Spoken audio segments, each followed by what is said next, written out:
কুরআনুল হাকিমে বিজয়ের কয়টি রূপরেখা? দুটো বিজয়ের রূপরেখা। একটি হলো রাজ্য বিস্তারকারী সাম্রাজ্যবাদী তাদের বিজয়ের রূপরেখা, আরেকটি হলো আদর্শ এবং কল্যাণবাদী সত্য আদর্শ যারা ধারণ করে লালন করে তাদের বিজয়ের রূপরেখা। দুটো বিষয়কে আল্লাহ তাআলা কুরআনুল হাকিমের মধ্যে আলোচনা করেছেন।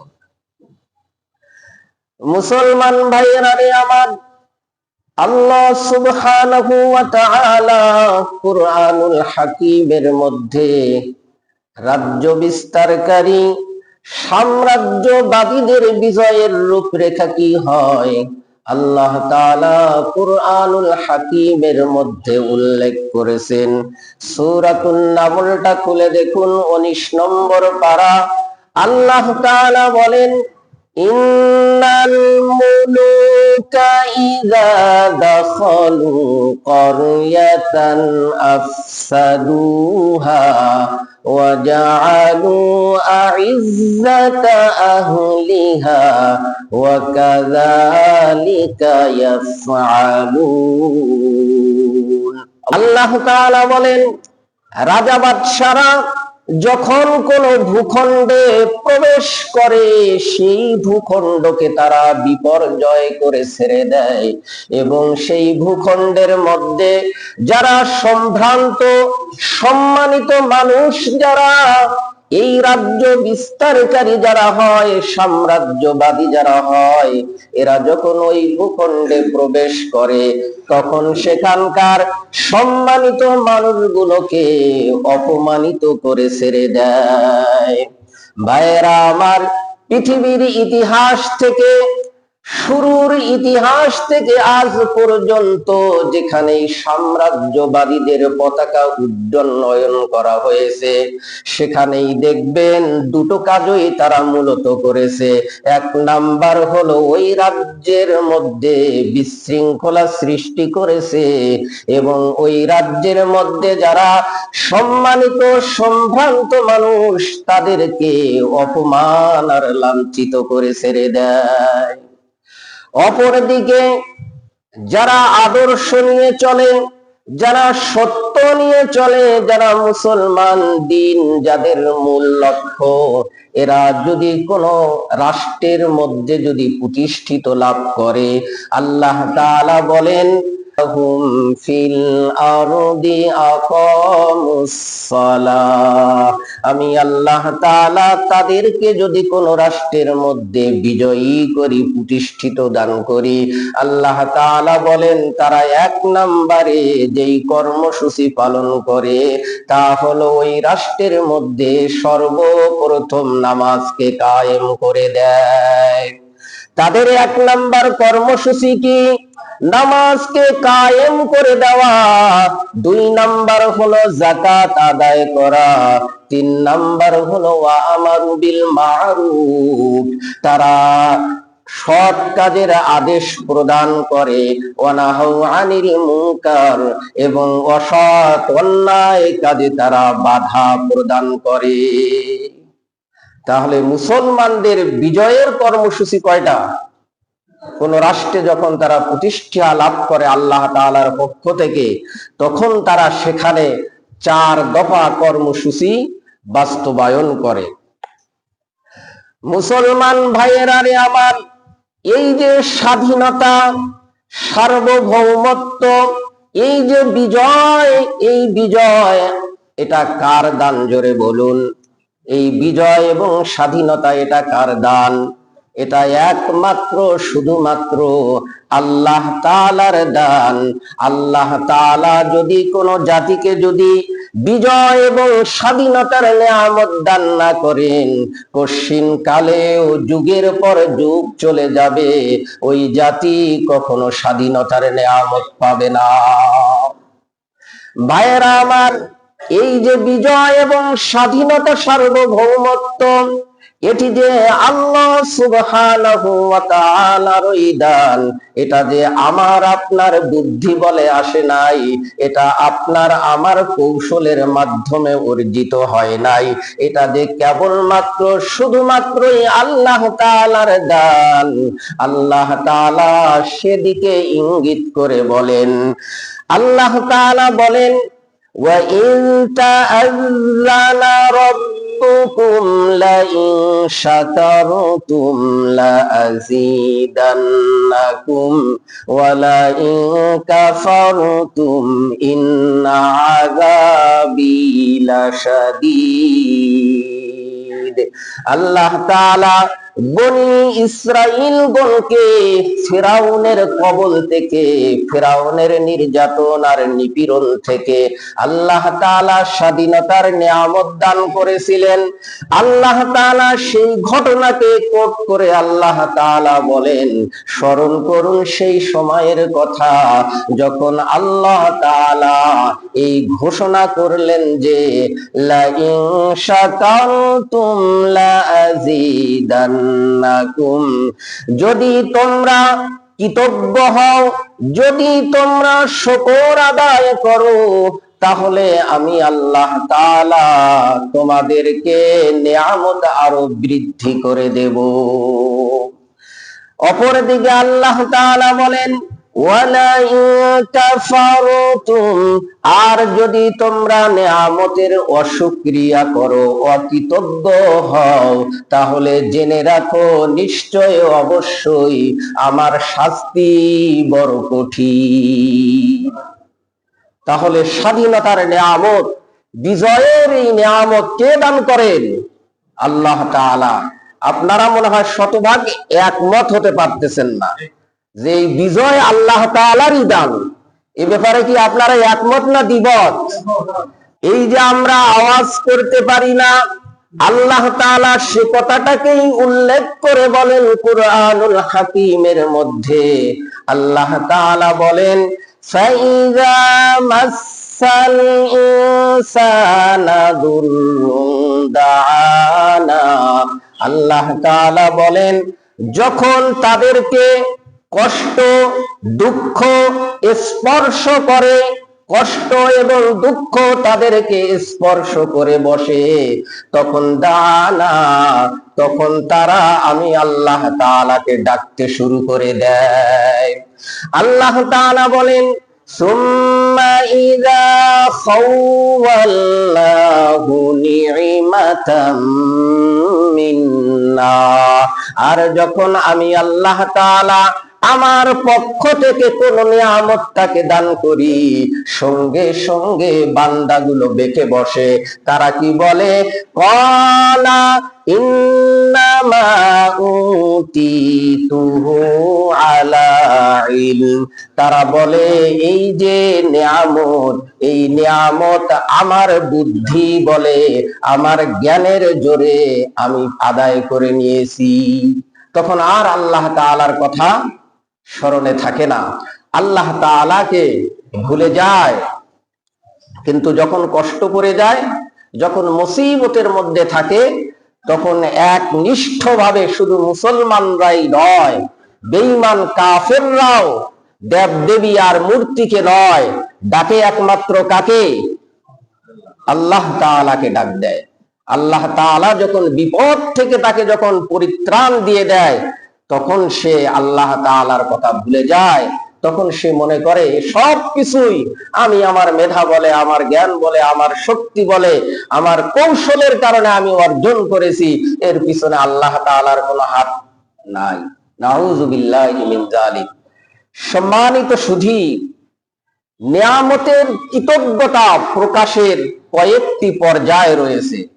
নিয়ামতের কৃতজ্ঞতা প্রকাশের কয়েকটি পর্যায় রয়েছে। নিয়ামতের কৃতজ্ঞতা প্রকাশের প্রথম পর্যায় হলো সর্বান্তকরণে এ কথার উপলব্ধি করা যে আল্লাহ তাআলাই আমাকে এই নিয়ামত দান করেছেন, এটা আমার শক্তিতে অর্জিত হয় নাই। সর্বপ্রথম এই উপলব্ধি অন্তরের ভেতরে নিয়ে আসা।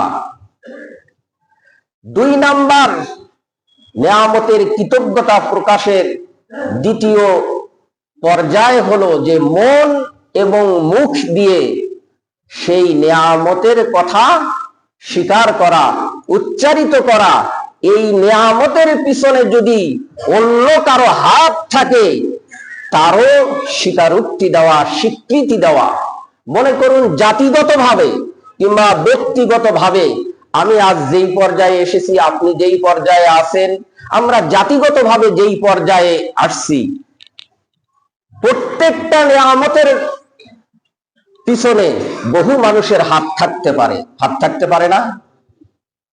তো মানুষ যখন কোনো নিয়ামত পেয়ে যায় তখন অনেক মানুষ তো আছে আল্লাহ তাআলাই দান করেছেন এটা স্বীকার করে, কিন্তু এই নিয়ামতের পিছনে যে আরো তার বাপ দাদা, ভাই ব্রাদার, পাড়া প্রতিবেশী, আত্মীয় স্বজন, বন্ধু বান্ধবেরও সহযোগিতা আছে সেটা কিন্তু সে স্বীকার করে না। ঠিক স্বাধীনতা, সার্বভৌমত্ব, মহান বিজয় দিবস, এই বিজয় দিবস কারো একক ক্ষমতা বলে, একক গুণের কারণে অর্জিত হয় নাই। এটা সকলের সম্মিলিত প্রচেষ্টা। সম্মিলিত প্রচেষ্টার মধ্য দিয়ে আল্লাহ তাআলা আমাকে দান করেছেন, আমাদেরকে দান করেছেন। সেই নিয়ামতকে উপলব্ধি করতে হবে। এই নিয়ামতের পিছনে এই বিজয়ের পতাকা ছিনিয়ে নিয়ে আসতে যারা যারা এর পিছনে কাজ করেছে সকলকেই আপনাকে স্বীকৃতি দিতে হবে। আপনি যদি কাউকে যদি স্বীকৃতি না দেন তাহলে আপনি, আমি আল্লাহ তাআলার শুকরগুজার বান্দা নই। এটা কুরআন এবং সুন্নাহ থেকেই প্রমাণিত। যারা জাতিগতভাবে হোক আর ব্যক্তিগতভাবে হোক কোন নিয়ামতের পিছনে, স্বাধীনতা সার্বভৌমত্বের পিছনে যখন অনেক মানুষের হাত থাকে, কাউকে আপনি স্বীকার করেন, কাউকে আপনি স্বীকার করেন না, কারো কৃতজ্ঞতা আপনি গোপন করেন, আপনি আল্লাহ তাআলার শুকরগুজার বান্দা নন। সকলের যার যেটা ভূমিকা, আমাদের স্বাধীনতা যুদ্ধে প্রত্যেককে তার আপন আপন সম্মানটুকু অবশ্যই দিতে হবে। যদি কার্পণ্য করি তাহলে আমরা আল্লাহ তাআলার অকৃতজ্ঞ বান্দা এবং আযাব আমাদের জন্য অনিবার্য হয়ে যেতে পারে। মুসলমান ভাইয়েরা রে আমার, নবীজি জনাবে মুহাম্মাদুর রাসূলুল্লাহ সাল্লাল্লাহু আলাইহি ওয়াসাল্লাম বলেন, মান লাম ইয়াশকুরিন নাস লাম ইয়াশকুরিল্লাহ। এটা আমার কথা নয়, আমার বানানো কথা নয়। আল্লাহ বলেন মাল্লাম ইয়াশকুরিন নাস, নবী আলাইহিস সালাম বলেন মাল্লাম ইয়াশকুরিন নাস। যে ব্যক্তি মানুষের কৃতজ্ঞতা স্বীকার করে না, মানুষের শুকরিয়া আদায় করে না, লাম ইয়াশকুরিল্লাহ, সে ব্যক্তি মূলত আল্লাহ তাআলার কৃতজ্ঞতাও আদায় করে না। ভিন্ন শব্দে রাসূলুল্লাহ সাল্লাল্লাহু আলাইহি ওয়াসাল্লাম বলেন, ইন্না আশকারান নাসি লিল্লাহি আযযা ওয়া জাল্লা, নিশ্চয় অবশ্যই সেই সর্বাধিক আল্লাহ তাআলার শুকরগুজার বান্দা, সর্বাধিক আল্লাহ তাআলার কাছে কৃতজ্ঞ বান্দা, আশকারুহুম লিন্নাস, যে সবচাইতে মানুষের কৃতজ্ঞতা স্বীকার করে। মানুষের কৃতজ্ঞতা যে স্বীকার করে না সে মূলত আল্লাহ তাআলার কৃতজ্ঞতাও স্বীকার করে না। এই জন্য আবারও বলি, যদি জাতিগতভাবে যদি সম্মানের জায়গায় থাকতে চাই, আল্লাহ তাআলার আযাবকে যদি ডেকে আনতে না চাই, অবশ্যই ব্যক্তি পর্যায়ে এবং জাতিগতভাবে যার যেই পজিশন তাকে সেই পজিশন দিতেই হবে। মুসলমান ভাইয়েরা রে আমার, বিশ্ব নবীজি জনাবে মুহাম্মাদুর রাসূলুল্লাহ সাল্লাল্লাহু আলাইহি ওয়াসাল্লাম বলেন, মান উতিয়া তাআ ফাল ফাওয়াজাদা ফালইউজজি বিহি। নবী আলাইহিস সালাম বলেন, তোমাকে কেউ যদি কোনো কিছু প্রদান করে, তুমি ব্যক্তি, তোমাকে কেউ কিছু প্রদান করলো, তোমার ব্যক্তি হিসাবে দায়বদ্ধতা তুমিও তাকে কিছু প্রদান করো। আর যদি জাতিগতভাবে হয়, স্বাধীনতা হয়, মহান বিজয় দিবস হয়, একক কারো ক্ষমতা বলে বুদ্ধি বলে এই স্বাধীনতা আসে নাই। যাদের কারণে এই স্বাধীনতা পেলাম তাদের যেই মর্যাদা, তাদের যেই সম্মান, তাদের যেই সম্ভ্রম, তাদেরকে সেই সম্মানটুকু জানানোর কথা রাসূলুল্লাহ সাল্লাল্লাহু আলাইহি ওয়াসাল্লাম আমাদেরকে বলেছেন। নবী আলাইহিস সালাম বলেন, ফা ইল্লাম ইয়াজিদ ফালইউসনি বিহি, যদি তুমি তাকে কিছু প্রদান করতে না পারো, ফালইউসনি বিহি, তাহলে তার কৃতজ্ঞতা স্বীকার করো, তাহলে তার শুকরিয়া আদায় করো। নবী আলাইহিস সালাম বলেন, ফামান আসনা বিহি, যদি আমি আপনি কারো প্রশংসা করে দেই, কিছু দিতে পারলাম না, দেওয়ার ক্ষমতা আমার নাই, আমি কিছু তার প্রশংসা করে দিলাম, তুমি আমাকে এইটা দিয়েছো, ভাই আল্লাহ তোমার মঙ্গল করুক, তুমি অনেক ভালো মানুষ, তোমার বাপ দাদাও অনেক ভালো ছিল ইত্যাদি, আপনি কিছু প্রশংসা করে দিলেন। নবী আলাইহিস সালাম বলেন, ফাকাদ শাকারহু, ও হলো কৃতজ্ঞ বান্দা। আর এর বিপরীতে যদি ওয়ামান কাতামাহু, আমি আপনাকে কিছু প্রদান করলাম, আপনার সময় আসলো এর প্রতিদান দেওয়ার সুযোগ হলো, কিন্তু আপনি আমার কৃতজ্ঞতা আদায় করেন না, বরং উল্টা সেটাকে গোপন করে ফেলেন। নবী আলাইহিস সালাম বলেন, ফাকাদ কাফারাহু, সে ব্যক্তি হলো অকৃতজ্ঞ। সম্মানিত সুধী, আমরা বিজয়ের কি কর্মসূচি, যেহেতু সামনে 16ই ডিসেম্বর, সেটাকে কেন্দ্র করেই আজকের আমাদের মূলত আলোচনা। মুসলমানরা যখন বিজয় লাভ করে তখন এই বিজয়ের কর্মসূচি কি হয়? এটা কি গান বাদ্য ঢোল তবলা বাজায়া হয় নাকি অন্য কিছু হয়? আল্লাহ তাআলা কুরআনুল হাকিমের মধ্যে বলেন, ইযা জাআ নাসরুল্লাহি ওয়াল ফাত, জানেন সকলেই পড়ুন, ইযা জাআ নাসরুল্লাহি ওয়াল ফাত। নবী আল্লাহ তাআলা বলেন, যখন আল্লাহ তাআলার সাহায্য এবং বিজয় আসবে, নবী গো আপনি দেখবেন দলে দলে মানুষ ইসলামের মধ্যে প্রবেশ করতেছে। ওই সময় আপনি কি করবেন? আপনি তো এখন বিজয়ের বেশে রয়েছেন, ওই সময় আপনার অবস্থানটা কি হবে? আল্লাহ তাআলা বলেন, ফাসাব্বিহ বিহামদি রাব্বিকা ওয়াস্তাগফির। এক নাম্বার, আপনি এই বিজয় তো আপনার কারণে আসে নাই, এই বিজয় তো আল্লাহ তাআলাই দান করেছেন। যেহেতু আল্লাহ তাআলা দান করলেন, এই জন্য আল্লাহ তাআলার ফাসাব্বিহ, আল্লাহ তাআলার পবিত্রতা ঘোষণা করবেন, সুবহানাল্লাহ বলবেন, বিহামদি, আল্লাহ তাআলার প্রশংসা করবেন, সুবহানাল্লাহি ওয়া বিহামদিহি বলবেন, ওয়াস্তাগফিরহু, এবং আল্লাহ তাআলার কাছে ইস্তিগফার করবেন। সংক্ষেপে বলতে হচ্ছে, ইস্তিগফার কেন করতে হবে? বিজয় তো আমরা অর্জন করলাম, ইস্তিগফারের প্রয়োজনীয়তা দেখা দিল কেন? এই বিজয় ছিনিয়ে আনতে গিয়ে আমার আপনার পক্ষ থেকে কি কোনো ত্রুটি হওয়া সম্ভব নয়? ত্রুটি হওয়া সম্ভব নয়? আমিও কি কারো উপর জুলুম করা সম্ভব নয়? জুলুম করতে পারি, হতে পারে কিনা?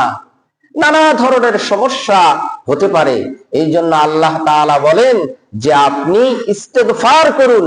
নবী আলাইহিস সালামের তো কোনো গুনাহ নাই, গুনাহ হওয়া সম্ভব নয়, এরপরেও নবীকে কেন আল্লাহ তাআলা বললেন যে আপনি ইস্তিগফার করুন? আসলে নবীকে বলা উদ্দেশ্য নয়, নবীকে কেন্দ্র করে পৃথিবীর শেষ পর্যন্ত আগত যত মানুষ আসবে সকলকে আল্লাহ তাআলা এই বার্তা দিয়ে দিলেন যে বিজয়ের পরে মুসলমানেরা আল্লাহ তাআলার কাছে কি করবে? ইস্তিগফার করবে। এক নাম্বার আল্লাহ তাআলার তাসবিহ সুবহানাল্লাহ, দুই নাম্বার আল্লাহ তাআলার হামদ, আল্লাহ তাআলার প্রশংসা আলহামদুলিল্লাহ, তিন নম্বরে কর্মসূচি হলো ওয়াস্তাগফির, ইস্তিগফার করবে। এটাই হলো মুসলমানদের বিজয়ের কর্মসূচি। আরেকটু বলে একটু শেষ করে দেই, যেহেতু এই আলোচনাটা আর কন্টিনিউ করা যাবে না। মুসলমান ভাইয়েরা রে আমার, বিশ্ব নবীজি জনাবে মুহাম্মাদুর রাসূলুল্লাহ সাল্লাল্লাহু আলাইহি ওয়াসাল্লাম যখন মক্কা বিজয়ের জন্য মক্কা অভিমুখে যখন রওনা দিলেন, হযরত আবু সুফিয়ান রাদিয়াল্লাহু তাআলা আনহু তখন নতুন মুসলমান হইছেন। এই আবু সুফিয়ান রাদিয়াল্লাহু তাআলা আনহুকে মুসলমানের আগে দলে দলে মক্কা অভিমুখে মক্কা অভিযানের জন্য যে বের হয়েছে, এর যাত্রা পথে দাঁড় করিয়ে রেখেছেন, যাতে করে মুসলমানদের এত বৃহৎ দলের পর দল যখন যাবে, আবু সুফিয়ান রাদিয়াল্লাহু তাআলা আনহুর দিলের ভিতরে যেন ইসলামটা যেন গেড়ে বসে। এই জন্য আল্লাহর রাসূল সাল্লাল্লাহু আলাইহি ওয়াসাল্লাম মুসলমানদের যাত্রা পথে তাকে দাঁড় করিয়ে রাখলেন। একের পর এক সাহাবায়ে কেরামের দল যখন মক্কা অভিমুখে যখন যাত্রা করতেছেন, মুহাজির সাহাবায়ে কেরামের দল যাচ্ছে, এক পর্যায়ে আনসারী সাহাবীদের দল যখন যাচ্ছে, প্রতিমধ্যে যখন আবু সুফিয়ান রাদিয়াল্লাহু তাআলা আনহুকে যখন দেখলেন, ওই আনসারী সাহাবী সাদ ইবনে উবাদা, তার হাতে ছিল পতাকা। উনি আবু সুফিয়ান রাদিয়াল্লাহু তাআলা আনহুকে দেখে লক্ষ্য করে বলে ফেললেন, আল ইয়াউম ইয়াউমুল মালহামা, ও আবু সুফিয়ান, আজ রক্তপাতের দিন, আজ লড়াইয়ের দিন। আবু সুফিয়ান রাদিয়াল্লাহু তাআলা আনহু এই কথা শোনার পর ভয় পেয়ে গেলেন। সঙ্গে সঙ্গে মায়ার নবীজি রাহমাতুল লিল আলামিনের কাছে গেলেন। ইয়া রাসূলুল্লাহ, ইয়া হাবিবাল্লাহ, সাদ ইবনে উবাদা তো বলতেছে আজ লড়াইয়ের দিন, আজ রক্তপাতের দিন, এখন আমাদের কি হবে?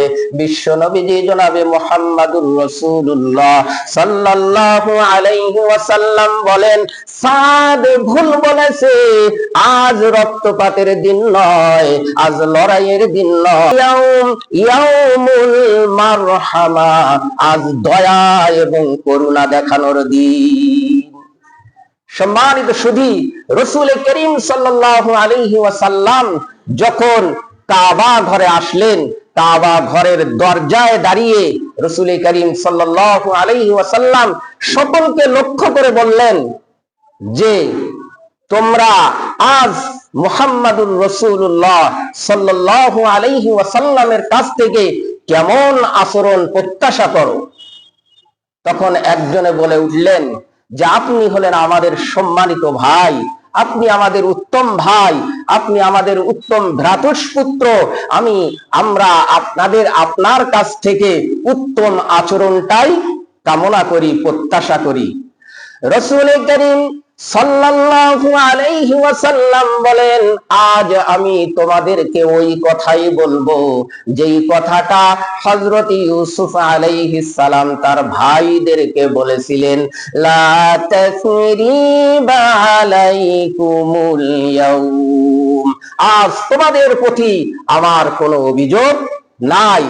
রাসূল করিম সাল্লাল্লাহু আলাইহি ওয়াসাল্লাম বলেন, ইযহাবু ফাআনতুমুত তুলাকা, যাও তোমরা মুক্ত। রাসূল করিম সাল্লাল্লাহু আলাইহি ওয়াসাল্লাম সকলকেই সাধারণ ক্ষমা ঘোষণা করে দিলেন। এটাই হলো আদর্শ এবং কল্যাণবাদী বিজয়ের রূপরেখা। অপরদিকে যারা সাম্রাজ্য বিস্তারের জন্য যুদ্ধ করে, রাজ্য বিস্তারের জন্য যুদ্ধ করে, তাদের বিজয়ের রূপরেখা কতটা ভয়ঙ্কর হতে পারে সে ব্যাপারে আমরা শুরুর দিকে আলোচনা করেছি।